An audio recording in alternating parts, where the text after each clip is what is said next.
If you've watched our previous videos, you know one thing to be true. Generational fairness is a myth. Stick around until the end of this video, where we'll uncover the side of real estate no politician wants you to know about. The idea that past generations benefited from stocks, real estate, or company pensions doesn't mean millennials will. That's the unfortunate reality. But when it comes to housing, will millennials ever be able to afford a home? And should they? The answer might surprise you. Welcome to the channel where we aim to provide a clearer perspective on the real issues affecting your future. Will millennials ever own a home? The question I'm often asked is whether millennials will ever be able to afford a home or if that dream is dead. Unsurprisingly, the answer is more complicated than most YouTubers are willing to admit. Let's dive into the key factors. Rising costs versus stagnant wages. It's no secret that incomes haven't kept pace with inflation. To make matters worse, the money you do earn doesn't stretch as far as it used to. Think of running on a treadmill that is speeding up as your legs are getting more tired. You unfortunately have to work harder for less. This is one of the main obstacles millennials face when it comes to homeownership. Student debt.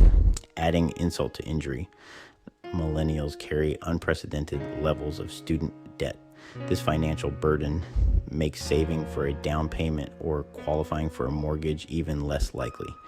The more debt one owns, the harder it becomes to qualify for others, assuming that debt isn't productive. Had to put that in there for the real estate investors. Supply and demand. Prolonged low interest rates cause the economy to adapt to cheap borrowing as the norm. When interest rates eventually rose, the cost to build homes increased as well, making affordable housing nearly impossible to produce in many areas. The situation is particularly dire in countries like Canada and many places in the USA. Economic policies and monetary policy. Here's the side of the economy politicians don't want to discuss. Affordable housing for young people would lower property values across the board. For baby boomers, whose largest retirement asset is often their home, this would be catastrophic. With an estimated 80% of the average retiree's net worth tied to their home, declining housing values could lead to a financial crisis for boomers.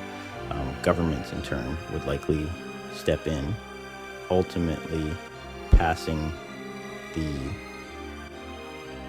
burden to millennials through higher taxes.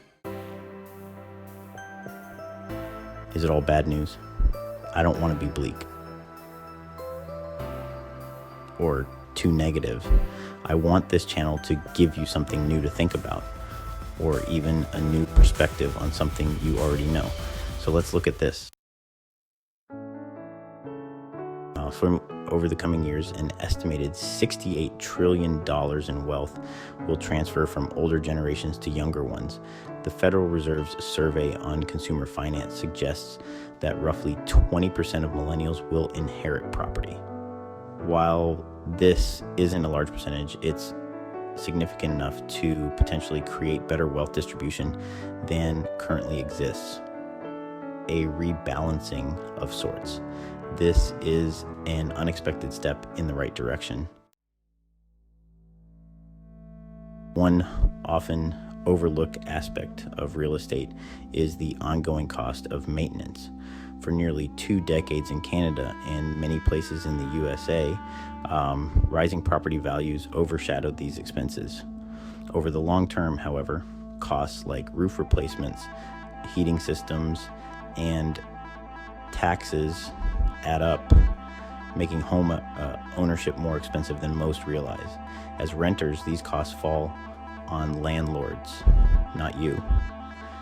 Homeowners also tend to overlook these expenses when calculating their returns.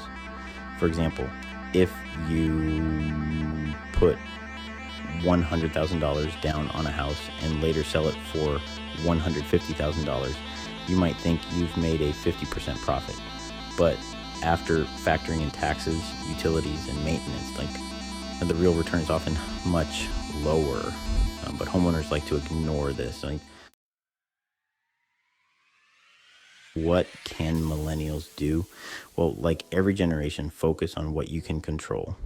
If external factors like wages across a market and housing costs are out of your control, what can you control?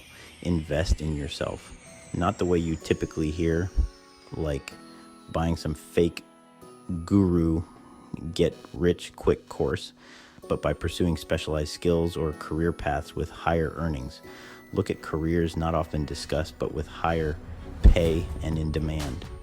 Jobs like personal support workers, air traffic controllers, transportation managers, and commercial pilots. Yes, it's not an overnight fix, nor is it easy, but it is something in your control that won't take 4 years of schooling to accomplish. Live below your means.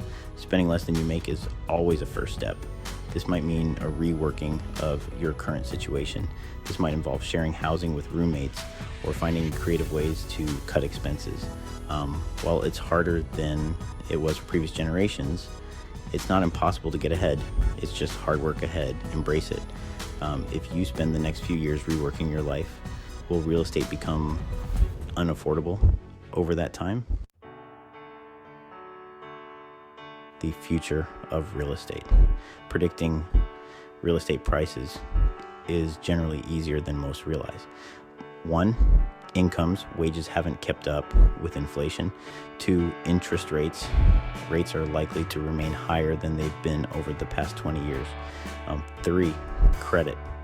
Simply put, do you pay your bills on time? We know incomes haven't kept up, and interest rates are likely higher now than they've been in the past 20 years. Unless you have a solid argument for sub 2% interest rates returning and staying for the next 2 decades, it's unlikely this trend will reverse. Additionally, the rising cost of living has caused the average person's credit score to decline due to unexpected financial pressures. All of this points to stagnation or decline in the housing market unless government policies intervene. The cynic in me believes that to keep housing prices high, governments may prioritize immigration policies that bring in families willing to share homes across multiple generations to afford payments. Immigrants that see it as normal to have 4 brothers paying for 1 mortgage. But that's a topic for another video. Ultimately, it comes down to potential policies. Ideas like student loan forgiveness or government-designed housing for the younger working class could, in theory, provide relief. However, meaningful increases in incomes would have the biggest impact, as it's clear wages haven't kept up with inflation.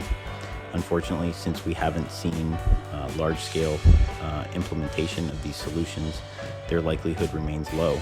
And keep in mind that in order to pay for this, it often comes with higher taxes. So, should you buy a house to live in? Maybe, if you can afford it. Warren Buffett often reminds us that a home is not an investment in the traditional sense.